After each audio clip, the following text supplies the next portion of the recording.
Hello friends, welcome to my YouTube channel. Chapter 7 से theorem 7.2 करेंगे। Angles opposite to equal sides of an isosceles triangle are equal. Theorem कहती है कि किसी isosceles triangle के अंदर जो इक्वल साइड्स होती हैं उनके सामने के एंगल्स भी बराबर होते हैं। यहाँ फिगर में आप देखिए ए बी सी एक आइसोसेलेस ट्रायंगल है। ए बी और ए सी ये दोनों साइड्स बराबर है, मैंने निशान भी लगा रखा है। तो इनके सामने जो एंगल्स है ना अपोजिट, जैसे AC के सामने एंगल B है और AB के सामने एंगल C है। तो जब ये साइड्स बराबर हैं तो इनके सामने के एंगल्स भी बराबर होंगे, ये थ्योरम है। अब इसको हमें प्रूफ करना है, तो पहले गिवन से स्टार्ट करते हैं। यहां पे हमें दिया हुआ है एक आइसोसेलेस ट्रायंगल ABC जिसके अंदर AB AC के बराबर है। तो यही चीज हमको यहां पे लिखनी है। N isosceles triangle ABC in which AB is equal to AC। ये तो इसमें गिवन हुआ। टू प्रूव इसके अंदर करना है ये जो अपोजिट एंगल्स है ये बराबर है। It means angle B is equal to angle C। Angle B को एंगल C के बराबर हमें दिखाना है। अब इसमें एक छोटी सी आपको कंस्ट्रक्शन करनी पड़ेगी। कंस्ट्रक्शन ये होगी कि इस एंगल A को बाइसेक्ट करना होगा। तो इस एंगल A को हम बाइसेक्ट करते हैं।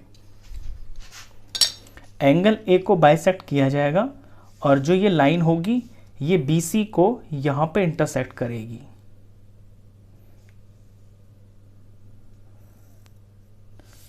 लेट इस पॉइंट का नाम हम D रख लेते हैं।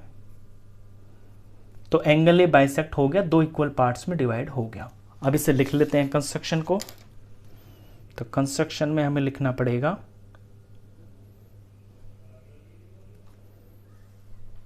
Draw bisector of angle A। Draw bisector of angle A which intersect BC at point D। अब ये करने के बाद आपको इस ट्रायंगल के दो डिविजन्स दिखाई देंगे, यानी दो ट्रायंगल दिखेंगे इसके अंदर। एक तो दिखेगा ABD और एक दिखेगा ACD। अब इन दोनों ट्रायंगल्स को हम कॉन्ग्रुएंट प्रूफ कर देंगे। कॉन्ग्रुएंट प्रूफ करने के बाद CPCT का यूज करके एंगल B को एंगल C के दिखा देंगे। तो अब हम यहां पे प्रूफ स्टार्ट करते हैं। तो ये दोनों ट्रायंगल्स लेने हैं मेरे को। In triangle ABD and triangle ACD। नाम का इसमें आपको ध्यान रखना है। ऊपर तो आप कुछ भी नाम ले सकते हैं, लेकिन जब नीचे साइन के साथ में लिखेंगे ट्रायंगल्स को तो वो करस्पॉन्डिंग पार्ट के हिसाब से ही लिखे होने चाहिए। तो ये हो गया है ABD और ACD। अब इनके अंदर इस ट्रायंगल में ABD के अंदर AB बराबर और ACD ट्रायंगल के अंदर AC, यानी ABD का AB साइड और ACD की AC साइड ये बराबर है। ये हमें क्वेश्चन के अंदर ही गिवन है। दूसरी चीज इसके अंदर ये जो हमने बाइसेक्ट बनाया है एंगल A का, इट मींस कि ये इतना एंगल और इतना एंगल ये दोनों इक्वल है। तो इन्हें लिख लेते हैं BAD एंगल, एंगल BAD इस ट्रायंगल का, और दूसरे ट्रायंगल का एंगल CAD, एंगल CAD ये दोनों बराबर है। ये हमने कंस्ट्रक्शन से किया है, तो रीजन में बाय कंस्ट्रक्शन लिखेंगे।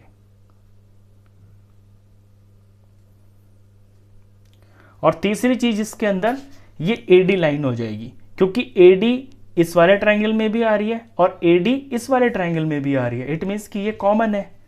तो इस ट्रायंगल में भी AD आ रही है और दूसरे वाले में भी AD आ रही है, और ये चीज हो गई है कॉमन। अब यहां पे AB is equal to AC, ये थी साइड। Angle B A D is equal to angle C A D, ये एंगल है, और ए डी और ए डी ये साइड है। तो साइड एंगल साइड, इस कॉन्ग्रुएंसी क्राइटेरियन से ये दोनों ट्राइंगल्स कॉन्ग्रुएंट प्रूफ हो गए हैं। तो हम लिख देंगे therefore triangle A B D is congruent to triangle A C D.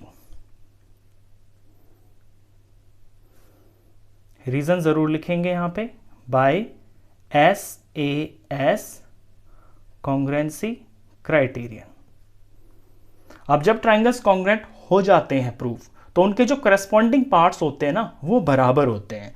तो ए बी डी का एंगल बी, ये एंगल बी का करस्पॉन्डिंग पार्ट दूसरे ट्राइंगल के अंदर एंगल सी ही होगा, क्योंकि ए डी के हिसाब से देख लीजिए आप, ए डी दोनों के अंदर सेम है, दोनों के अंदर कॉमन है, तो ए डी के सामने एंगल बी है और ए डी के सामने ही एंगल सी है। तो बी और सी इसके करस्पॉन्डिंग पार्ट्स हो गए हैं दोनों ट्राइंगल्स के। तो तब यहां से हम लिख सकते हैं कि एंगल ए बी और डी, पहले पूरा लिख देंगे क्योंकि दो ट्राइंगल्स है ना ये, angle A B D is equal to angle A C D. और इसका रीजन भी जरूर लिखेंगे, corresponding parts of congruence triangle, short में सीपीसीटी। अब इसको हम अपना सिंपल फॉर्म में लिख देंगे, ये जो ए बी डी एंगल है ये एंगल बी ही है। So angle B is equal to angle, और ये जो ए सी डी है ये एंगल सी ही है, एंगल सी। बस हो गई थ्योरम प्रूव, तो हैंस प्रूव्ड। क्वेश्चन खत्म। नेक्स्ट क्वेश्चंस के लिए नेक्स्ट वीडियो में मिलेंगे, तब तक के लिए गुड बाय।